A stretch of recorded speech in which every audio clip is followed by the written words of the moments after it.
नमस्कार, मैं हूं आपके साथ रोहित और आप देख रहे हैं एनएफ न्यूज। चिराग पासवान भारतीय राजनीति का वो चेहरा जो कि पिछले कुछ सालों में लगातार सुर्खियों में रहा। कभी पिता की विरासत संभालने के लिए लड़ाई लड़ने के लिए सुर्खियों में रहे, तो कभी अपने दमदार बयानों की वजह से लगातार सुर्खियों में बने रहे। 2024 लोकसभा चुनाव में चिराग पासवान तब लाइमलाइट में खूब आए जब एनडीए के साथ गठबंधन में शामिल हुए बीजेपी के नेतृत्व में, और 5 सीटें बिहार में चुनाव लड़ने के लिए एनडीए गठबंधन में मिली। और चिराग पासवान ने वो कर दिया जिसकी उम्मीद शायद नहीं की जा रही थी। जी हां, 5 की 5 सीट पर चिराग पासवान के उम्मीदवार जीत गए। खुद चिराग पासवान सांसद बनकर केंद्रीय मंत्री भी बन गए।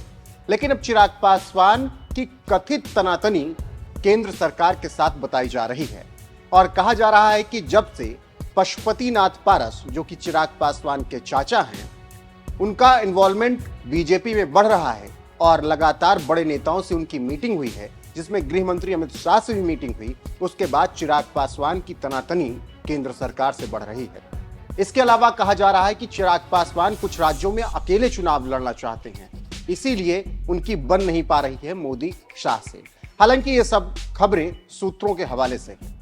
लेकिन अब चिराग पासवान की एक मीटिंग हुई है गृह मंत्री अमित शाह के साथ, और इस मीटिंग के बाद चिराग पासवान ने जिस तरीके से बयान दिया है वो बेहद ही चौंकाने वाला है, क्योंकि चिराग पासवान अब कट एंड क्लियर हैं कि उनको किस तरीके से अपनी राजनीति करनी है। उन्होंने बीजेपी के लिए यहां तक कह दिया है कि अब सब कुछ बीजेपी के जिम्मे है, वो जैसा चाहेंगे वैसा ही होगा। इसके अलावा चिराग पासवान ने अपने चाचा पशुपति पारस पर जमकर हमला बोला है और कहा है कि अब उनका कोई जनाधार नहीं है।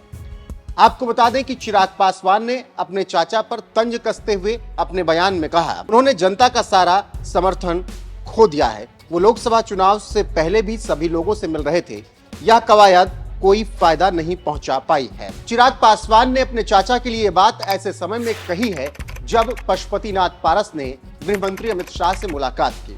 पशुपतिनाथ पारस ने कुछ दिन पहले मुलाकात करते हुए गृह मंत्री अमित शाह के साथ तस्वीर शेयर करते हुए लिखा था, माननीय केंद्रीय गृह मंत्री अमित शाह जी से रालोसपा बिहार प्रदेश अध्यक्ष प्रिंस पासवान के साथ शिष्टाचार मुलाकात, उनसे वार्ता में हमेशा हमें अमूल्य मार्गदर्शन प्राप्त होता है।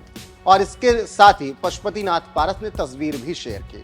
वहीं अब चिराग पासवान ने गृह मंत्री अमित शाह से मुलाकात की है और चिराग पासवान ने मुलाकात करने के बाद 2 तस्वीरें शेयर करते हुए लिखा है, आज नई दिल्ली में देश के गृह एवं सहकारिता मंत्री अमित शाह से मुलाकात हुई। इस दौरान कई राजनीतिक बिंदुओं पर विस्तार पूर्वक चर्चाएं हुई।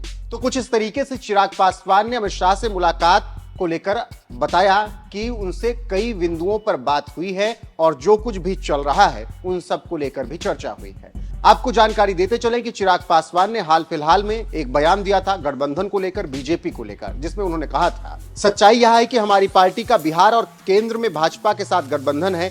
हम राष्ट्रीय स्तर पर और अपने गृह राज्य में गठबंधन धर्म का पालन करेंगे। हालांकि झारखंड जैसे राज्यों में हमारे पास कोई बंधन नहीं, लेकिन इसका मतलब यह नहीं कि हम वहां बीजेपी के साथ गठबंधन के खिलाफ हैं। अगर बीजेपी और एनडीए के अन्य साथी हमें अपने साथ चाहते हैं तो हम तैयार हैं। तो चिराग पासवान ने यहां पर अपने बयान से यह भी साफ कर दिया कि अभी वो गठबंधन में हैं, जैसा उनके साथी चाहेंगे वैसा ही किया जाएगा। बहरहाल जिस तरीके से चिराग पासवान ने गृह मंत्री अमित शाह से मुलाकात की और कहा कि तमाम मुद्दों पर बात हुई है, और अपने चाचा पशुपतिनाथ पारस को लेकर भी बयान दिया और कहा कि उन्होंने अपना जनाधार खो दिया है, किसी से भी मुलाकात करें उसका कोई फायदा नहीं है। उस पर आपकी राय क्या है, कमेंट करके हमें जरूर बताएं। वीडियो को शेयर करें, लाइक करें, चैनल को सब्सक्राइब करें और बने रहें हमारे साथ। नमस्कार।